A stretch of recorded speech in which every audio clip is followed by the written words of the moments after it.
Hello, and welcome to Kettle and Bones, where we make really delicious, really healthy food. And you can too. Today we're making a luxuriously nutritious dish that tastes highly indulgent, yet at the same time, clean, light, and fresh. This makes a great light entree, appetizer, or a decadent snack. We're making no-rice sushi rolls. Let's get cooking! You've had sushi rolls before, right? The rolls you find in Western sushi restaurants typically contain certain veggies like cucumber, carrot, sometimes an Asian variety of radish. So we're going to start by chopping some of these into long, thin pieces. Cucumbers have a firm, crunchy peel, but a softer interior, so make sure you leave the cucumber slices thick enough that they'll hold together in your roll. These are maybe between 1/8 to 1/4 of an inch thick. When it comes to the carrots and radish, the thinner you can make these, the more delicate and refined your roll will seem. When we bite into our roll, we don't want to feel a big chunk of carrot, we want to feel a little bundle of small threads of carrot. Same with the radish. That said, don't cancel your afternoon plans to focus on chopping thin veggies. Just do your best. While you're chopping, let me take a moment to explain to you the sort of approach that we'll be taking to making no-rice sushi. When we hear the word sushi these days, we usually think of rolls of toasted seaweed that contain fish, maybe shrimp, veggies, sometimes egg, and of course, rice. Today, we are going to forego the rice to make this low carb, and you may think that would be kind of a deal breaker for an item like sushi. Not true. The stars of today's show are the fillings. We're going to flavor them with traditional sushi seasonings and use the supporting ingredients, like our long, thin veggies, to create a texture that provides a satisfying, crunchy mouth feel. So it's not that we're going to try to substitute something else in for the rice. We're going to try to make these rolls tasty enough on their own that you really don't care that there's no rice in here, because it's tasty enough as is. I hope that makes sense. With that in mind, we're going to chop up some surimi crab stick that has defrosted in the fridge. We're going for chunks that are roughly the length of long grain rice. This is a texture thing. We're now going to break the chunks apart into a bowl. The goal is for these short threads of crab stick to not replace, but to sort of approximate the texture of rice, but at a greatly reduced carbohydrate count. Let's flavor this with some traditional sushi seasonings. Let's add a splash of soy sauce, a drizzle of sesame oil, and a sprinkle of rice vinegar. Let's also add a blorp of mayo for flavor richness and texture cohesion. Gently mix in our seasonings while continuing to break apart any chunks of crab stick that may remain. By the way, a quick word on crab stick. Crab stick is not a naturally occurring food. There is no undersea creature called the stick crab. It's often referred to as the hot dog of the sea because it's made by processing white fish, often pollock, bream, or cod, into surimi, a minced fish paste that is formed, colored, and flavored to resemble crab meat.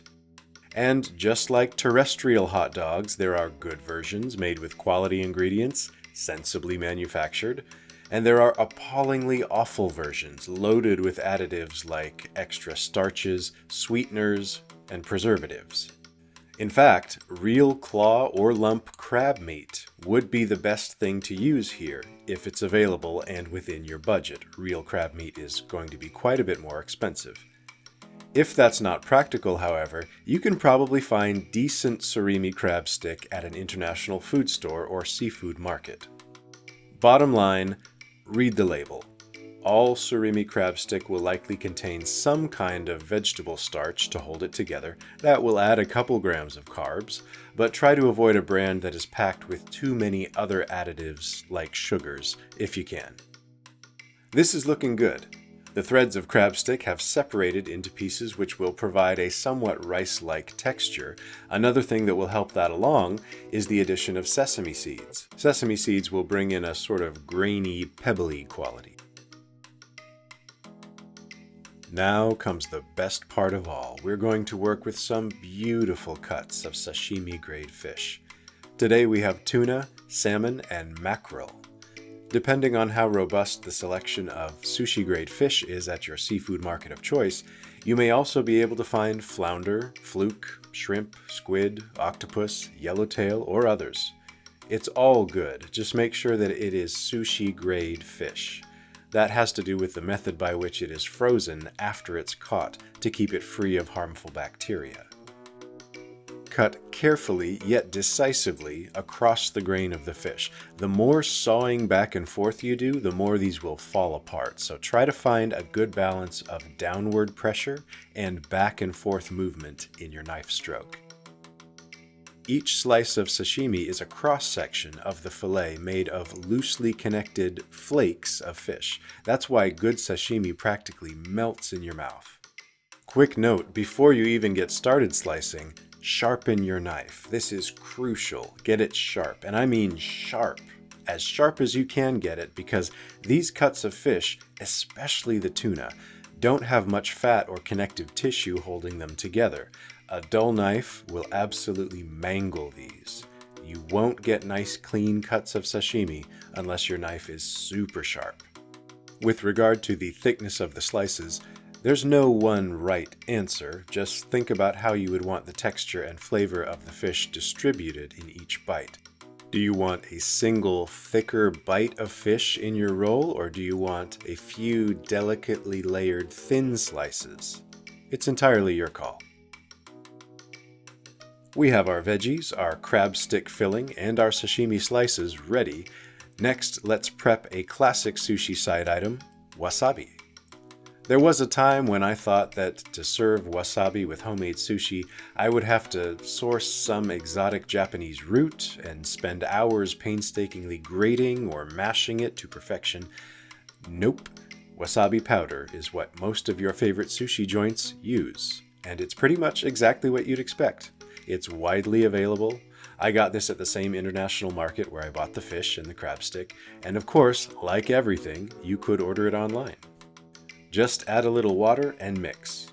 I like this dried wasabi mix much better than even the quote-unquote fresh wasabi paste from a tube. Add more water or powder as needed and set aside. We are now literally ready to roll. This is nori, sheets of dried roasted seaweed. I'm doing two different styles of sushi rolls today, one of which will be made on half sheets of nori. So with a firm and decisive stroke of my kitchen knife, I'm cutting this in half. I'm using the half sheets of nori to make temaki, or hand-rolled sushi. Temaki are the little cone-style rolls that are picked up and eaten by hand, so they're great as snacks, appetizers, or hors d'oeuvres. I'm turning the half sheet of nori horizontally to start filling it, and as I fill it, I'm keeping in mind what the final shape will be. I'm going to be rolling it along an axis that goes from the corner to a point about halfway down the long side of the sheet. This halfway point is going to end up being the tip of our cone. I'm also only adding filling to half of this sheet. The empty half will be wrapped around to help hold everything together. You'll see what I mean when we do our first roll. So, keeping in mind that diagonal rolling axis, I'm laying down a bed of our crab stick and sesame seed mixture. Next, let's add some of our thin veggies. And finally, our fish of choice. Let's make this first one a mackerel roll. I'm resisting the urge to overstuff this, just a few pieces for each one. And now, let's roll! Starting from the corner, and once again keeping in mind our diagonal rolling axis, lift up the corner nearest to you and bring it across to cover your fillings, as though tucking them into bed. Now we're going to bring that opposite end of the nori across as well, and before we wrap it around, I'm just going to take a few drops of water on my finger and draw a line on the end of the sheet. This will help to seal this roll closed. Normally, a little glob of sticky rice would be used to close our temaki, but then we couldn't call them no rice rolls. Make it damp but not soaked. If it's too wet, the nori will start to disintegrate. Gently press that close for a few seconds, and then this one is done. Place it aside, seam down, and let's make another one. Okay, same drill. Crab stick mixture first, then veggies, and let's make this one a tuna roll. Oh wait, and a tuna roll needs a slice of avocado. You don't need me to show you how to slice an avocado, do you? No? Good. Nice. Once again, let's carefully roll this up. So now that you have the basic mechanics of temaki down, your imagination is probably going wild right now. I know mine is. I'm thinking back to every sushi roll I've ever loved in a restaurant setting. What were my favorite fillings? Fresh fish, obviously. Shrimp, scallops, bean sprouts. Chili paste, jalapeno. That last tuna roll could very easily become a spicy tuna roll. Maybe with a thin slice of mango for a tropical vibe. Or maybe you're just craving something simple and basic. The essence of sushi simplicity. The California roll, crab stick, cucumber, avocado, and veggie fillings. Done. Let's do one more. I thought of another sushi roll that I've really enjoyed before. Let's use that salmon and add a stick of cream cheese to make an Alaska roll. And, oh, I know, the cream cheese will probably make a pretty effective adhesive for our nuri. Let's give it a try. In with the salmon and some nice freshly chopped scallions. And we're rolling. And there we go. I'm going to add a little water to the nuri seam just in case the cream cheese doesn't hold, but so far so good. And that's another Temaki roll in the bank. I'd like to try one other style of sushi roll within our no rice context today. The Mucky Roll. Probably this is what you're most familiar with seeing in restaurants, the long cylindrical sushi roll cut into smaller rounds. Apparently the Japanese name for the specific type of Mucky Roll we're making depends on the size of the roll and the number of fillings we use, but we're probably going to end up with something in the Chumaki to Futomaki range today. Let's see. Well, I'm a big fan of all three of the fish we have here today, so let's make a supreme everything Futomaki roll. We'll start with our crab stick mixture, then layer on our sashimi, and let's add all of our veggies as well. Now, we roll. This, for many people, is the most intimidating part. If you've ever made this with rice, you know that the stickiness of the rice helps to hold the roll together. We won't have that here though, so we'll have to be a little careful. First, I'm going to fold the near edge of the nuri over all our ingredients so they are completely enveloped. You want everything inside. Then, by lifting the edge of the bamboo sushi mat and bringing it over the top, I'm going to crimp the roll into a cylinder shape, not pressing so hard that the ingredients squirt out the ends, but firm enough to pack them together. Now I'm rolling it forward by gently pulling the top edge of the bamboo mat away from me. Pull and roll and crimp. Pull and roll and crimp. We're reaching the edge of our sheet of nuri, so I'm going to moisten the edge so that our roll will stay closed. I'll leave this sitting here for just a minute with the bamboo mat over the top to hold everything in place. And then, looking good. We have a nice tight roll here. Now we just need to cut this into individual rounds. Using our very sharp knife, I recommend cutting this in half first, and then into fourths, and then into eighths. Just as when we sliced our fish, you need to use a decisive stroke here. Too much downward pressure will smash the roll, too much sawing back and forth will tear it apart. But fear not, if your knife is sharp, you shouldn't have any problems. Beautiful. I have my Temaki hand rolls already plated up, so let's add the Futomaki in a visually pleasing way. Should have used a white plate, but that's okay. How about a few strands of our veggies to tie it all together? I'm going to be enjoying this with our freshly mixed wasabi paste, mixed into a little bit of soy sauce. And how about we add some tobiko, some fish eggs? This is basically caviar. You can get these in a wide variety of colors. I've seen orange, green, red, yellow. They add a nice little bit of additional texture, and they really make these rolls look restaurant quality. So if you're making these rolls to impress, say party appetizers, maybe date night, I would definitely recommend dressing up your sushi platter with them. And we are done. The only other thing I might recommend would be maybe an additional sprinkling of sesame seeds or some thinly sliced jalapenos. But these are looking great. A super classy looking plate of low-carb, nutritious goodness.